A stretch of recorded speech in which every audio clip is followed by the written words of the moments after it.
And welcome to Weather and Ag in Focus on this Tuesday afternoon, the 21st of January. I'm Chief Meteorologist Dean Wysocki, along with our Ag Director, Bridgette Readel. And can you believe it? We're finally above zero. We've warmed up about 25 degrees, more than that, actually, since our morning low. So if you think it feels a little warmer, it does, but there's still a little breeze out there, and we've got a little bit of snow on in the forecast. More on that in just a bit. But another bitterly cold. This is the coldest morning so far this winter season, Bridgette, with 23 below is what we bottomed out at. It's been a little brisk, not unusual. I mean, this is January in North Dakota, and we know that our friends to the north of us probably saw it even worse in the last few days. But nonetheless, it's going to warm up. It's going to be fine. I think for the most part, folks came through it pretty well. The casualties are going to include car batteries, water tanks with livestock waterers on them as a part of their problems. Tractors that didn't maybe start as easily as one would hope. But I think for the most part, folks did everything they could to stay warm and sheltered as needed. Yeah, it was definitely a cold one. And this cold air goes all the way deep into the heart of Dixie, where for the first time ever, blizzard warnings were issued along the Gulf Coast, southern Louisiana, picking up 3 to 5 inches of snow, blizzard conditions in New Orleans. That has never, ever occurred before. So this cold air mass is encompassing much of the lower 48. It's something we haven't seen. I mean, it's not record cold for us, but it's hard to fathom that areas of Louisiana have had a bigger snow event than we have here in North Dakota. It's just that I can't wrap my head around that. That just doesn't add up. And keep in mind how unprepared those poor folks are. I yeah. remember years ago flying into Atlanta where they'd received some snow and there was nobody moving. They were literally fearful of that 1.5 inches of snow on the ground because they had no idea how to drive in it or handle it. Their homes are not prepared, especially if you think about Louisiana.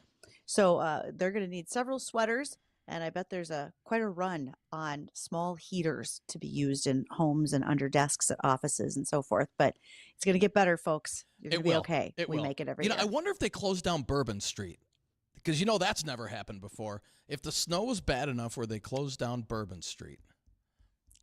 Let's be honest. The only thing that the snow could possibly do on Bourbon Street is help it smell better, but I can't rule out that it actually helped. Yeah, right. We'll see if it worked.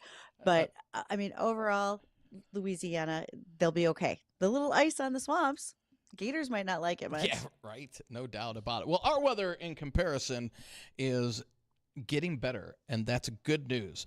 In fact, we've got temperatures out there right now, as I said, finally above zero, and we're going to keep on ticking upwards today to about 12 above with clouds thickening up, and we'll see a few snow showers come into the area towards evening with south winds on the breezy side, about 10 to 25. For tonight, we'll continue with a few snow showers through the area with steady or slowly rising temperatures. Winds out of the southwest, about 10 to 15. And tomorrow is a tale of two stories. We're going to start the morning in the low 20s. Another Arctic front blasts through, switching our winds out of the north at about 15 to 30 and gusting higher. So what little snow we get, which will be about a half inch, will be blowing around tomorrow afternoon. After our morning high in the low 20s, we'll be in the single digits by the drive home with wind chills about 20 to 25 below. Then we're down back 5 to 10 below tomorrow night. 5 to 10 above on Thursday, and then back in the 20s on Friday with a few more snow showers.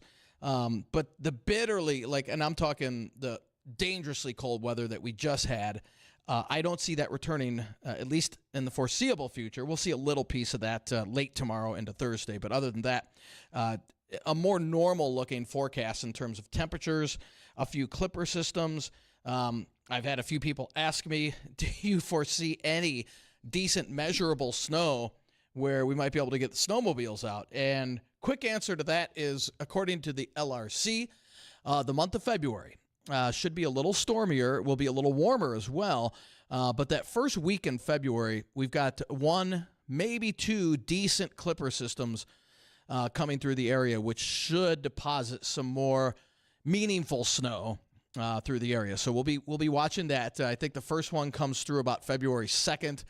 and then there might be one quickly following that. So we'll see how that all pans out. But we need the moisture. We could use the snowpack, just for everything, for anything from agriculture to our snowmobilers, any outdoor activities.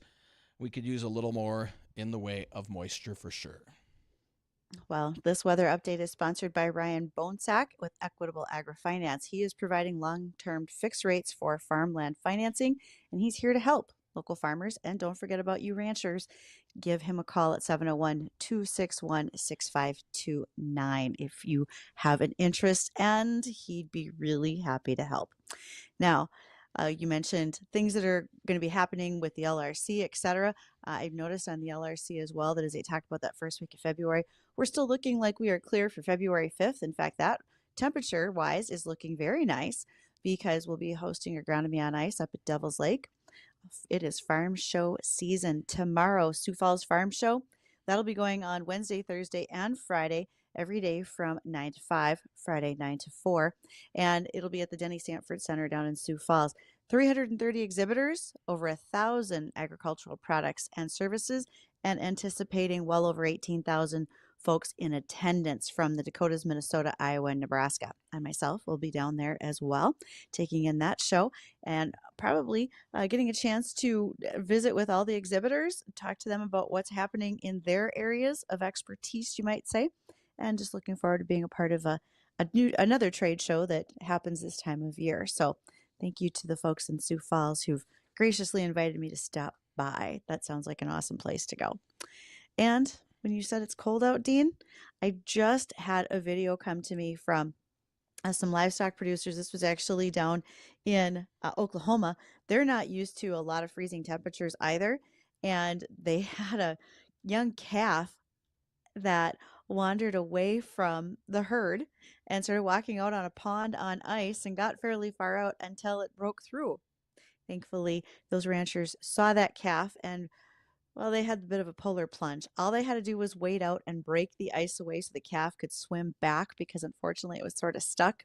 And so let's keep an eye on those critters, try to keep them from doing something like that. Here we shouldn't have to worry because we are looking at ice conditions right now, especially on those still moving waters where we don't have current. We're probably at 24 or 25 inches of ice right now. So it's coming along great. That's good. That's great for ice fishing. Yeah. No doubt about it. People will be happy, right. Very happy about it. And just to show you that what a difference weather makes in different parts of the country. So they canceled classes. Bentley did not have classes today down in Nebraska as their wind chills were 25 below.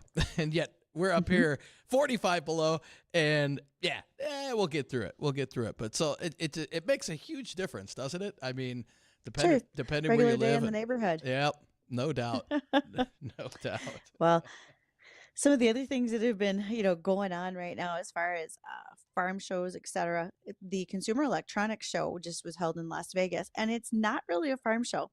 When you think about the Consumer Electronics Show, that's where spectacular things such as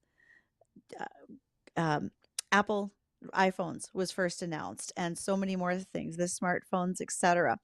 Well, when you think about the latest exhibitors at the Consumer Electronics Show, one of them was winning the top spots, John Deere, Kubota tractors, because Kubota also came in with a pretty impressive autonomous tractor setup that they were showing off, and there's so many more things.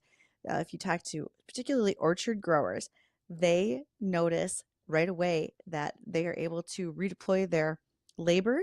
They have figured out that there are really great opportunities for them to use some of these tractors. So for instance, with John Deere's, they have taken it from a 2D view to a 3D view. There are 16 different cameras pointed all four directions, and the cameras correct themselves without moving parts to steady the image that's going on while it's in unstable conditions. Gives the tractor the opportunity to run at about 12 miles an hour. That doesn't sound fast, but I would really love for you guys to try to give it a run at 12 miles an hour. See how you do. That's 40% faster than prior systems. And that shortens up tillage operations to the point that it can cut down by about 2 weeks the time it would take in field if you were using standard labor. And also, it reacts extremely quickly to changing conditions, like someone stepping in front of it. So the safety factors are improving very quickly when it comes to these autonomous tractors. So Hmm. we've talked a lot about that in the last couple of weeks, but it has been very striking as this new equipment starts to hit the market. Who's going to have it? Who's going to afford it? Not everybody, but eventually, as my farming brothers would say, in 20 years from now, I'll be able to use that equipment. So we'll see what it looks like down the road. And Bridgette, I've got an answer to the Bourbon Street. Is it open or not? Just pulled up a live camera, and there's 1, 2, 3, 4, 5 people. There's no traffic in terms of cars. 5 people in the street having a snowball fight right now. That's all. They're probably the first time they've ever seen snow. I am hoping that for the most part they have jackets and maybe a pair of gloves because they might need them. They actually do. They look pretty bundled up. They look pretty. Oh man, that's fun. That's Wow. hilarious. Well, someone else who would find this very unusual is going to be our guest today. 2 weeks in a row, we're going to have a guest from New Mexico, and we'll be joined shortly by Chris Morgan. Chris works with a Ranch Rodeo Association. What's a ranch rodeo and how is it different from regular rodeos? Chris is going to be able to tell us that and so much more. So I'm looking forward to visiting with him and all the things that he does connected to agriculture in New Mexico. So we're going to catch up with the Northern Ag Network markets and be right back.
And welcome back to Weather and Ag in Focus, 1:21 in the afternoon. And, Bridgette, this must be our lucky day.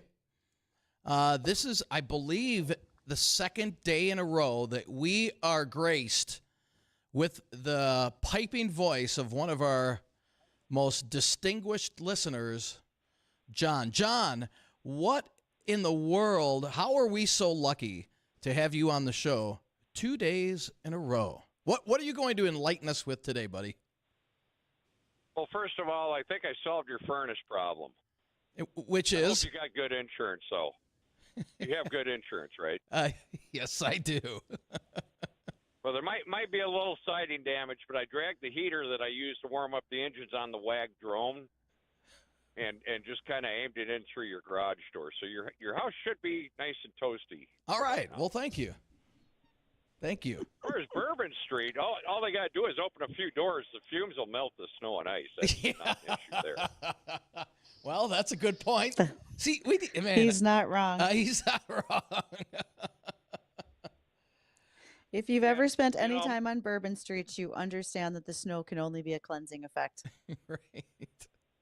Well, I have done the bourbon tour because bourbon is my middle name on certain occasions. So, Bridgette, much to your chagrin, I hate to say this, but I was getting pummeled with emails last night about all the chemtrails over the Gulf of America. I'm so glad they're sending him to you because I would have just deleted him. So thanks for taking that for me. Yeah, I was going to CC you, into the stream, and I thought, no, that might result in serious bodily injury on my part, so I just kind of left it alone. Just so you know, John, that won't be my first bar fight, so thanks for taking one for the team. Much appreciated. Oh, I'd like to see that. I'd like to see that one. I on my door, it just says to serve, not to protect and serve, but to serve.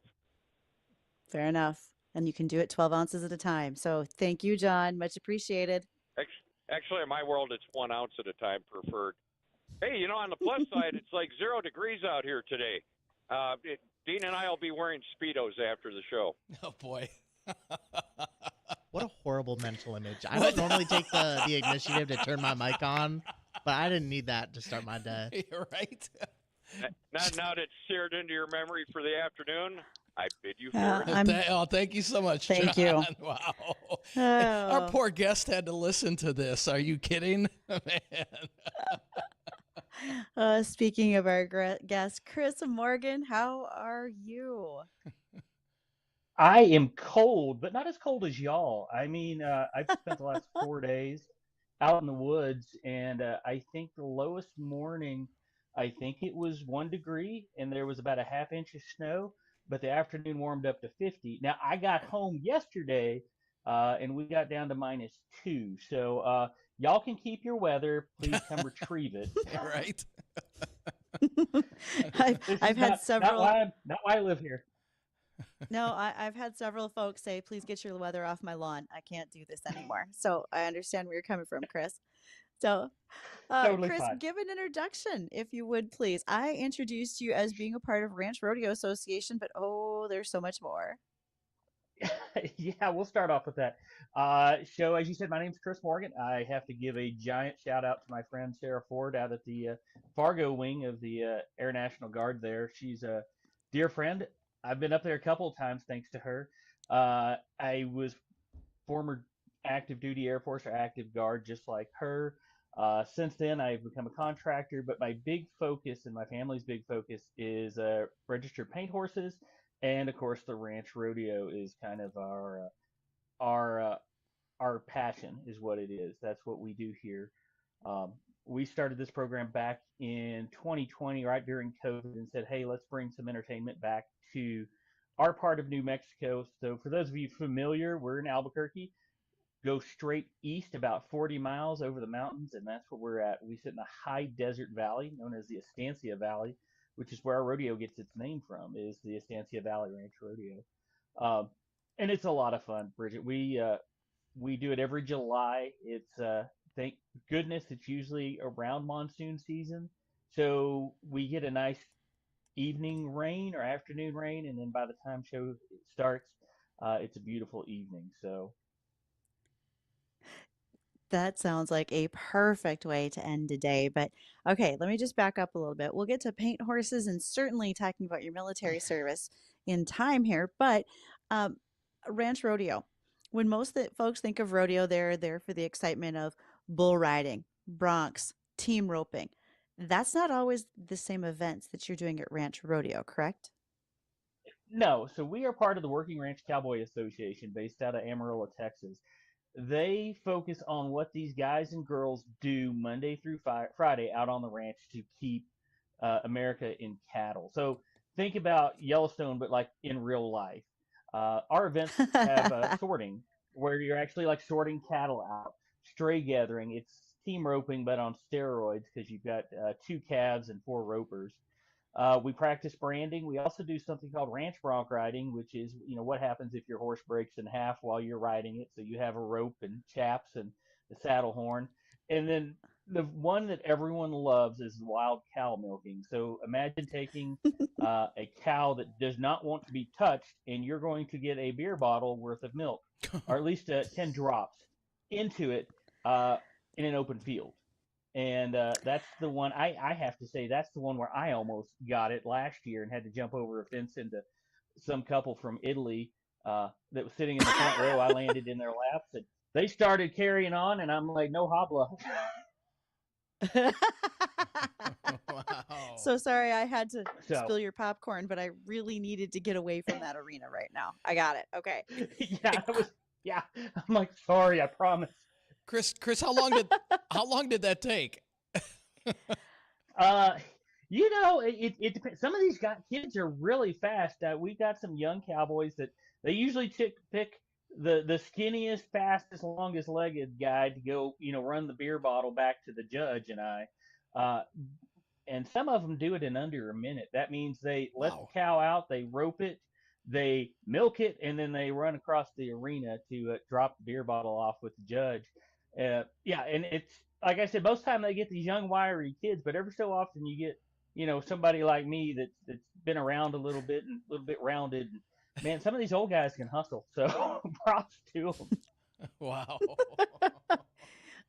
There is no doubt that when in doubt, you can become an Olympic sprinter too. I understand, Chris. The ones that are great are the ones that fall because you're wearing boots, and they put their finger over the beer bottle and hold it, and they'll roll, and they roll into the ring, and they lift up and they've still got it. I mean, these are the guys that I want to go party with because you're not going to waste any beer.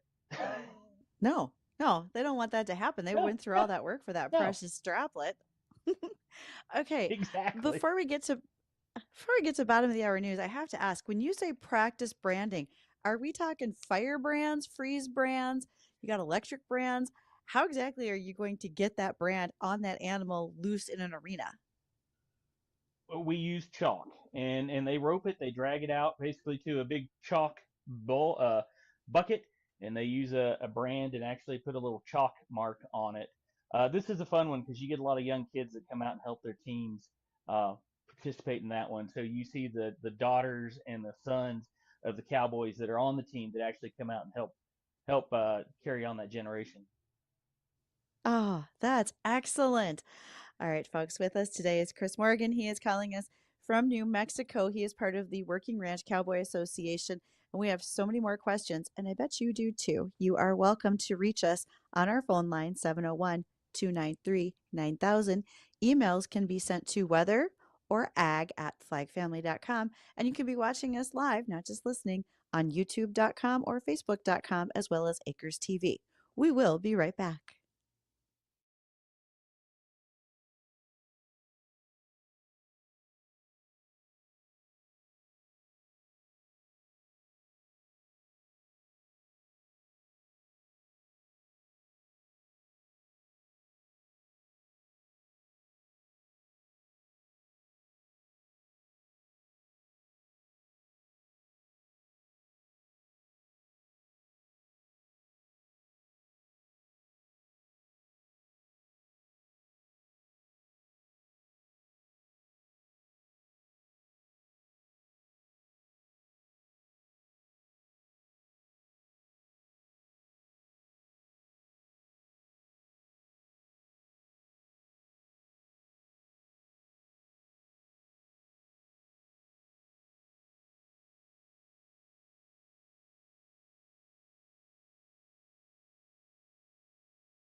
And welcome back to Weather and Ag in Focus. Thank you so much. Hopefully, you are listening while you're working in the shop today and not struggling to get tractors started or the like. Well, as you heard, and we were coming back in from our break, that if you are interested in talking about insurance, check with JLA Insurance. Nate Thorsrud is owner and a farmer on a family farm near Grandin, North Dakota. So he has deep roots in insurance as well as farming. He knows what you will need and understands so much more because of his family background and actively farming. He's not going to sell you insurance you don't need. So Nate will come to you to talk. Just give him a call, 701 371 0311. And we have a great guest with us, and that's Chris Morgan. He is in New Mexico. Chris is part of the Working Ranch Cowboy Association. And so, Chris, let's say that it's time for WDAY to put together their ranch rodeo team. What do we got to do?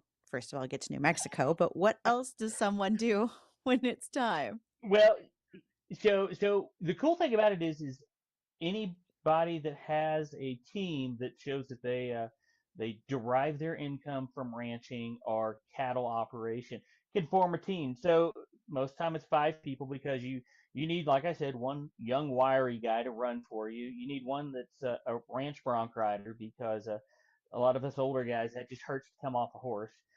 Then you need a couple guys that can road. And that's the neat thing is like you look here in the state of New Mexico, we've got some really massive ranches.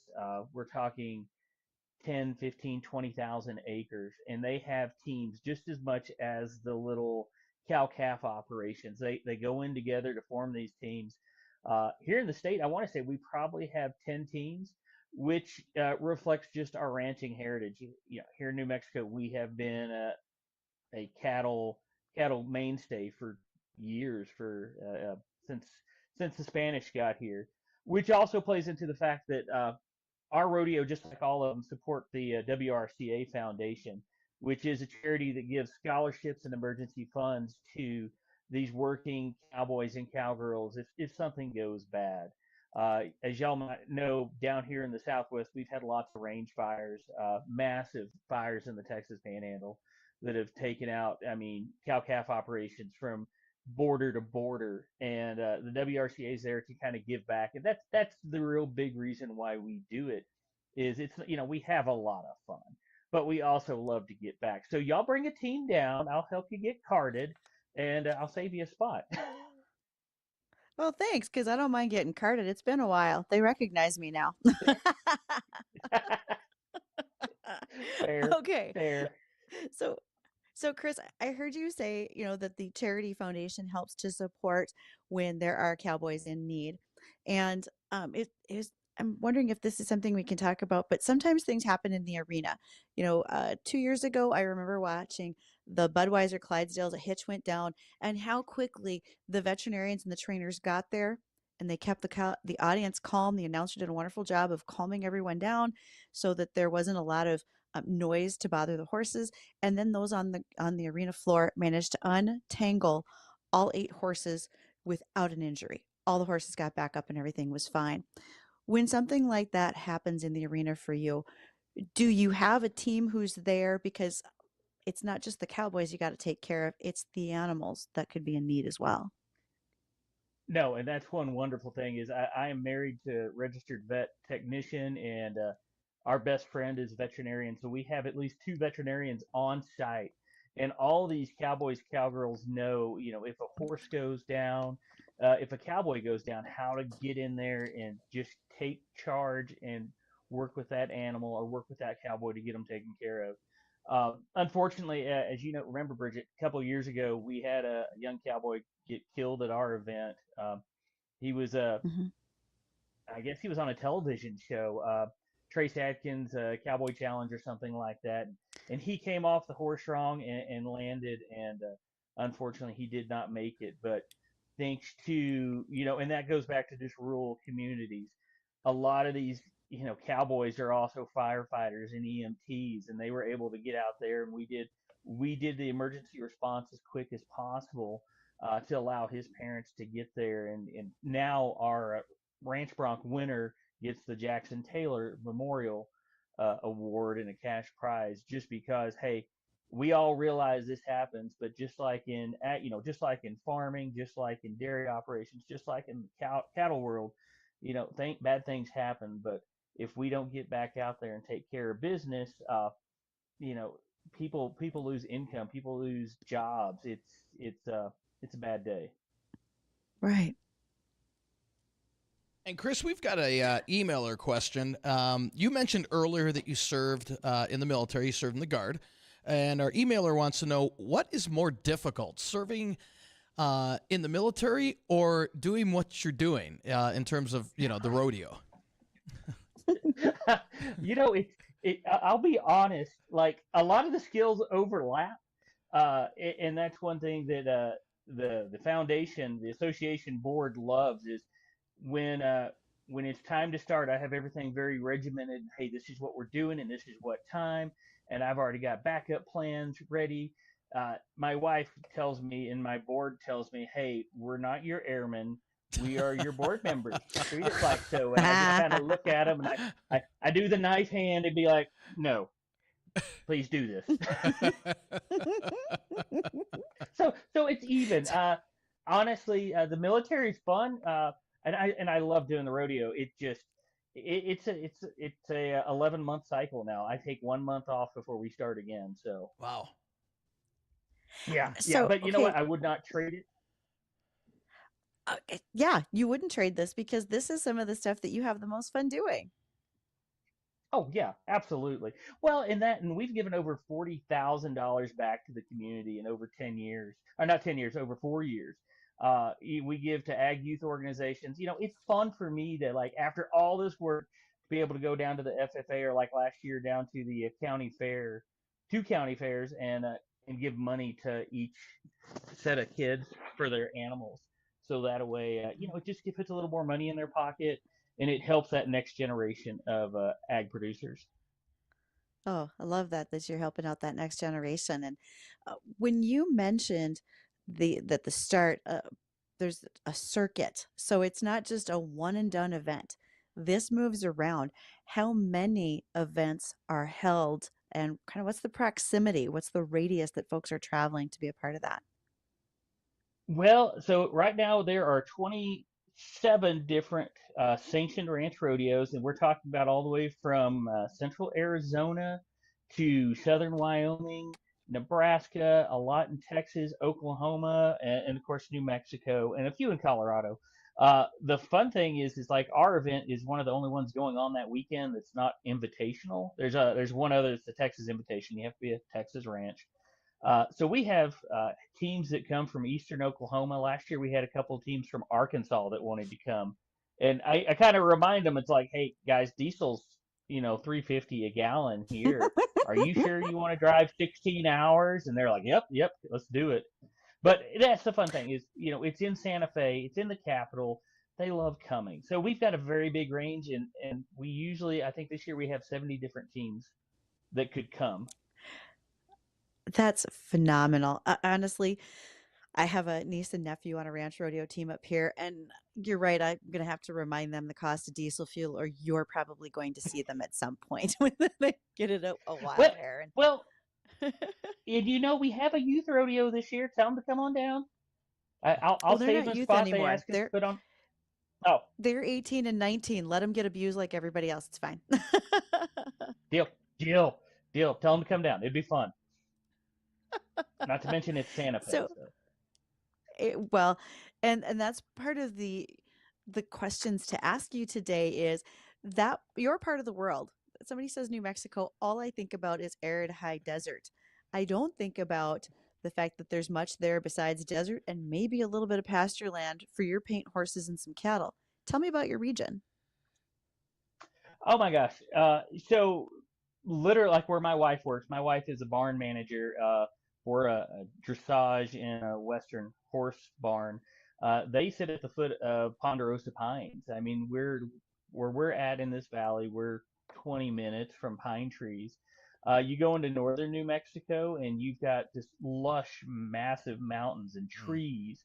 And yes, we do have a lot of like arid grassland that you think of New Mexico. We don't have the saguaro cactus like Arizona, so you're not going to see that. We are part of the United States. You do not need a passport to come. I get asked it. It's one of the things I hear, and I'm like, no, no, no, no, no. But that's the fun thing about it is you look around, and that's in southern New Mexico. They have lots of, as you said yesterday, you talked to a gentleman from Hatch that grows green chili. We've got great Mm-hmm. pecan orchards down south. In my region, they used to do a lot of pinto beans. Unfortunately, the water kind of fizzled out, but we Oh, still have a lot yep. of hay and forage production. Yeah. So it's fun when you start looking around the state, but we have a lot of cattle and a lot of horses. Well, Chris, I've got a question for you that deals with those horses. And a listener just messaged me and said, what's more difficult, riding horses or working with folks in the military? You know, I will defer this to my dear friend Sarah because she's done it longer than me. But in the same respect, I would rather be on a horse any day because they at least listen to you for the most part. Well, they don't take orders. That's we Well, no they don't. And that's I've got a yearling outside that we bred her. I tell people from conception to birth to saddle, she's mine. And we were out there putting on a blanket last night because it got down to -5. And my wife had tried to do it and it didn't work. And I got out there and I kind of sweet talked her and we got the blanket on. And my wife looked at me and she goes, do we need to have marriage counseling about this? Because your horse is listening to you. She goes, what sweet nothings did you say? And I said one word, cookies. I It was think game all of on. that makes But good no, sense. yeah, I'll Yep. take a horse any day. Now, also, you mentioned a term that not everyone's familiar with when you said your wife works with a dressage facility. Can you explain that to folks that might not know? Yeah, so if you watch the Olympics, it's the people that wear the white pants and the knee-high boots and the little bitty saddles. It's the more they call it English riding as well. Dressage is the German term, which I will say I've even competed in just to prove that I could do it. And it's a very much more formal and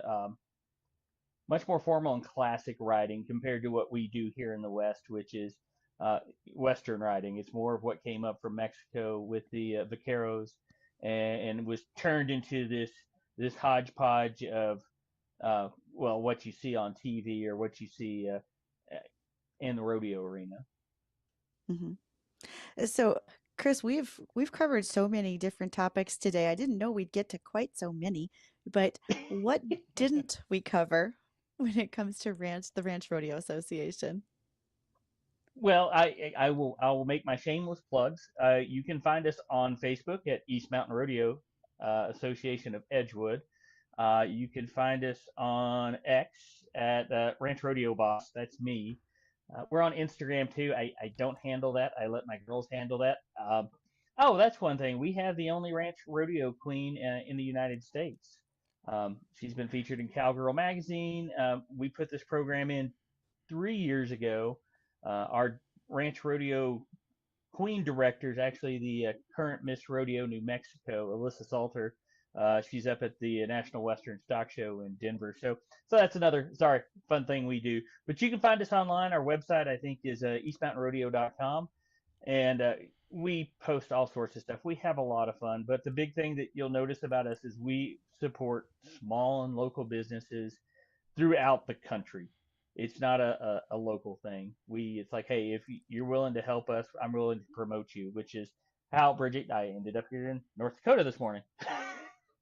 That's exactly right. And it worked out fantastic. So I really appreciate the time to talk today, Chris. Thank you for that. Nope, you're welcome. Y'all stay as warm as you can up there. And more importantly, if you don't come get your weather, I will bring it back to you. Just call FedEx. They'll run you a special deal on it to send it back. Oh, I bet they will. I bet. No, y'all take care. And thank you so much for having me on today. I really appreciate it. Thanks so much, Chris. Thanks. Thanks, Chris. And Cheers. anytime we want to talk about Ranch Rodeo, you are welcome to join us. So, folks, don't go anywhere. We want to make sure we take that look at the headlines as well as weather when we return.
And welcome back to Weather and Ag in Focus. 1:54 in the afternoon. Temperatures finally above zero. 3 above. Not bad. Considering we were 23 below this morning. We're slowly crawling out of the deep freeze, and we'll see a little bit of snow, light snow or snow showers come in here towards evening and into the overnight hours. Half inch. That's going to be about it. And then briefly warmer tomorrow morning, and then much colder weather settles back in. But nothing like the cold that we've got right now. I don't see the dangerously cold weather returning for the foreseeable future, although Thursday's not going to feel nice, but it won't be as bitterly cold as what we've had over the last few days. So that's the good news. There is light at the end of the tunnel and a return to more 20s in the forecast as well, which is a little more typical for this time of the year. Well, and I think most folks would be happy to see a little bit more typical, but we'll get there. It'll be okay. Before you know it, spring will be here. Well, it really will. And one of those signs of spring comes down to when we have the Giving Hearts Day that's going to be coming up. So some of you are already thinking about who are your charities and what are the things that you want to do when it comes to Giving Hearts Day. Well, good news. Don't let that dissuade you. I, too, am thinking ahead about it. We've got a couple of guests booked for that day. We will be live on site for Giving Hearts Day at Dakota Medical Foundation. Just a couple of why does it exist? Well, that's because this all started quite some time ago as a bit of a guessing contest about what charity a local business was going to make a donation to. And now it's grown into what now is over 625 charities participating. 50 of them are new for the coming year. And that's inspired at least 75,000 people to give by donating dollars, food, or goods, and pledging to volunteer. So there's many, many ways, not just cash, that you can be doing this. But on Giving Hearts Day in 2024, the dollar total was $29.2 million. So Giving Hearts is coming soon. I've got a couple of my favorite charities. I hope you all do too. And don't forget to check them out. Whether you just have small contributions, if you want to donate $5 to many, or if you have something big you want to donate to one, all of them appreciate the time that you give, the dollars that you share. And again, don't forget, you can also just give your time. That's worth a value to many people as well. So we have lots of folks right now in the ag world attending meetings. One of them today is the Wide World of Weeds that's going on up at at the Fargo Dome, right next to NDSU. And one of the topics that they are discussing likely is how to control water hemp and some other weeds like kochia and so forth without an over-the-top dicamba label for 2025. Okay, so what does that mean? Dicamba is an active ingredient. It's sold under the brand name XtendiMax, Ingenia, and Tavium. Those labels were vacated February, a year ago in 2024. That was done through a federal court in Arizona. Means that you can still spray dicamba, except in the operation of over-the-top on soybeans in that traded soybean crop. So what can you do differently? You can treat it like a conventional crop, and you can go ahead and spray other herbicides, particularly pre-emergent herbicides. You can switch seed to a different trait if you would like. That works as well. Now, a lot of reliance is going to fall on glufosinate, the active ingredient in Liberty. The problem is I'm concerned that we're going to use Liberty a lot. We're going to use it not only in the soybean crop, but potentially corn and canola. And we can build resistance if we're not careful with Liberty. It's a product that works very well under the right conditions. You need 20 gallons of water in a spray mixture, the right nozzles. Let's not forget about humidity, sunshine. Those factors matter when you're spraying Liberty.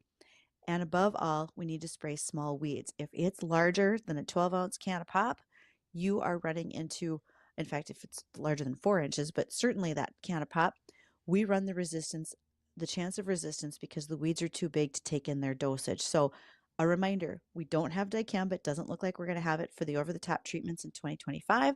And we've got to be cautious about what we do so we don't run into issues with resistance management. So there, Agronomy 101 today, all about soybeans and dicamba. Perfect. Well, it'd be nice to start growing those soon. That means we got warmer weather. Can't wait. We'll get there eventually. Yeah, no doubt about it. Well, for Bridgette, myself, I want to thank everybody for joining us on Weather and Ag in Focus. Jay Thomas has got the flu today. He had to go home sick. So the best of Jay Thomas show is coming up next.